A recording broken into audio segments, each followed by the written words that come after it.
अस्सलामु अलैकुम आज बनाओ अस गोगजी हाक गोगजी हाकस सै त्रावो अस टमाटर गोगजी हाक छ सानन वाडन मंज आज तैयार अच्छे इसमें सन जद ते बनावन तो अस ते बनाओ तो पक्यो करो शुरू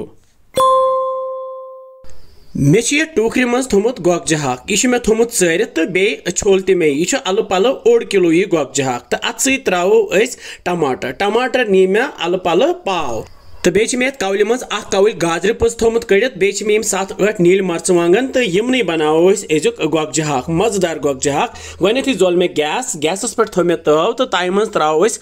तिलस 1 क्रुंड यह बहन फल तेल इस्तेमाल करान तो यह काड़ो अत दुह नीर तो थो गैस बंद यपर अन मे गंड तो अत कर बह न्युक तो यह न्युक कर त्राव यह गंड ये तिलस मज गंड तलहोन युत काल थोड़ा सा ब्राउन गि तो अथी त्राव 1 चमच रोहन पेस्ट तो यह करो अथी हल्क फ्राई तो अमे पत त्राव यह बड़ल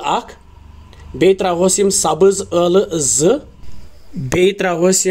रंग फल 2 तो बे त्रावस दालचीन प्यूंत ऊर तो हल्क करो फ्राई तो अथी त्राव टमाटर प्यूरे तमें टमाटर पाव अद बनो मे प्यूरे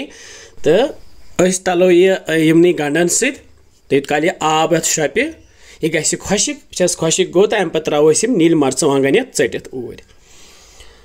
तो नील मर्चवांगन तमो थोड़ा सा तलिफ अत तो अम पे क्या करो अम पे त्राव गोगजी हाक वुस गोगजी हाक त्राव नून चमच तो रलावो यमन टमाटरन सत यह चमे वन तो अथी त्राव गाजर पज ऊर तो दिमोस वन तलिन यमन टमाटरन सत वुस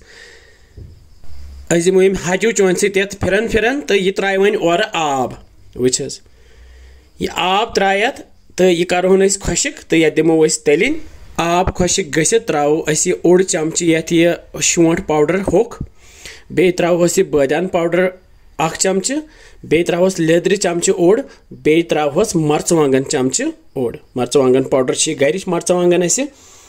तो अथी दिमो हल्क तलने तल मे गैस थोमुत लोत वन त्राव आबस 2 कप तुम हेकिव 3 कप त्रयित तो रलावो रलवित क्या करो गैस तलो लोत थोमुत मे पे थो वन डखन तो करोन तैयार युत काल आब श्रप क्या काल गसित